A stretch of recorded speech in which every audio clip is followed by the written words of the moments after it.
Welcome everyone.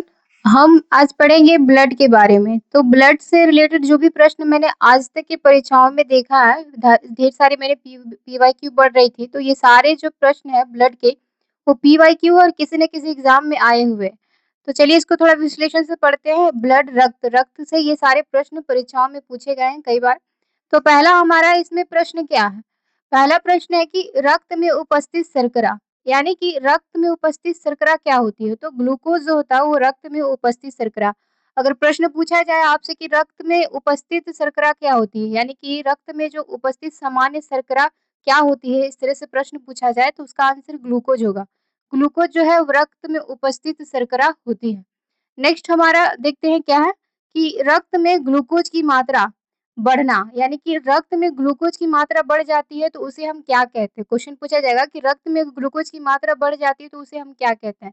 तो उसे हम कहते हैं हाइपोग्लाइसीमिया। मैंने इधर लिख दिया थोड़ा सा, हाइपोग्लाइसीमिया कहते हैं। रक्त में ग्लूकोज की मात्रा को बढ़ने को जो है हाइपोग्लाइसीमिया कहते हैं। तो थोड़ा सा ध्यान रखना है, सारे पी वाई क्वेश्चन यानी किसी न किसी एग्जाम में आए हुए हैं।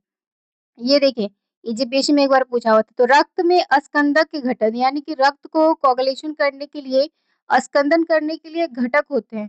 तो ये कौन-कौन से घटक होते हैं? तो कैल्शियम ज़रूरी होता है, कोशिका भित्ति ज़रूरी होता है और फाइब्रिन ज़रूरी होता है। तो अगर पूछा जाए कि रक्त के अस्कंदन में कौन-कौन से घटक आते हैं, रक्त के अस्कंदन में घटक में, तो कैल्शियम भी होता है, कोशिका भित्ति भी होता है और फाइब्रिन भी होता है, जिसे फाइब्रिज़ोन भी कहते हैं। तो रक्त अस्कंदन घटक क्या है? कैल्शियम, कोशिका भित्ति और फाइब्रिन। नेक्स्ट 4 पॉइंट है हमारा, अच्छा लगेगा तो जरूर सेशन को लाइक कीजिएगा। 4 पॉइंट में हम क्या आते हैं कि रक्त कोशिका के प्रकार, यानी कि रक्त कोशिकाएं कितने प्रकार की होती है? प्रश्न पूछा जाए रक्त कोशिकाएं कितने प्रकार की होती है, तो 3 प्रकार की रक्त कोशिकाएं होती है। ध्यान रखना, रक्त कोशिकाएं कितने प्रकार की होती है? तो 3 प्रकार की होती है। फिर नेक्स्ट 5 में देखते हैं कि 1 मिलीमीटर क्यूब में 1 मिलीमीटर क्यूब में एरिथ्रोसाइट कितना होता है? 1 मिलीमीटर क्यूब में एरिथ्रोसाइट कितना होता है? एरिथ्रोसाइट मतलब रेड ब्लड सेल। तो 1 मिलीमीटर क्यूब में एरिथ्रोसाइट कितना होता है? तो 50 लाख। ये भी जेपीएससी में पूछा हुआ क्वेश्चन है। तो 1 मिलीमीटर क्यूब में एरिथ्रोसाइट की संख्या कितनी होती है? तो 50 लाख होती है। सारे रक्त से जितना भी प्रश्न आज तक किसी भी एग्जाम में आया था मैंने उसको यहाँ पे लिखा है। फिर आगे हम 6 नंबर में आते हैं।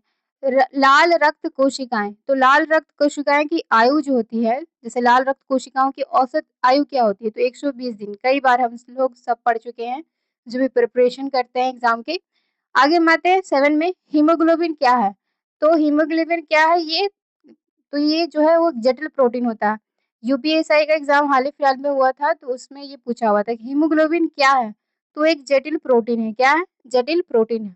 आगे देखते हैं लाल, 8 नंबर पॉइंट में लाल रक्त कोशिकाओं का विघटन। तो लाल रक्त कोशिकाएं कहाँ पे खत्म होती है, विघटन होती है? तो ये यकृत और प्लीहा में। आपको पता होगा कि लाल रक्त कोशिकाओं की, रेड ब्लड सेल की जो है वो मृत्यु हो जाती है यकृत व प्लीहा प्लीहा में। हाँ, आगे हम आते हैं 9 नंबर में कि रक्त में जल की मात्रा। तो रक्त में जल की मात्रा कितनी होती है? तो 91%। 91% जो है रक्त में जल की मात्रा होती है। 10 नंबर हमारा पॉइंट है, एक केंद्रक श्वेत कोशिका को किस नाम से जाने थे? यानी कहने का मतलब कि एक केंद्रक में श्वेत कोशिका को, यानी डब्ल्यूबीसी जो था उसको किस नाम से जाना जाता है? तो उसे हम मोनोसाइट के नाम से जानते हैं। किस नाम से? मोनोसाइट के नाम से। फिर मैं एक बार बोलती हूँ मैं कि एक रक्त में श्वेत कोशिकाओं को किस नाम से जाना जाता है? तो मोनोसाइट के नाम से।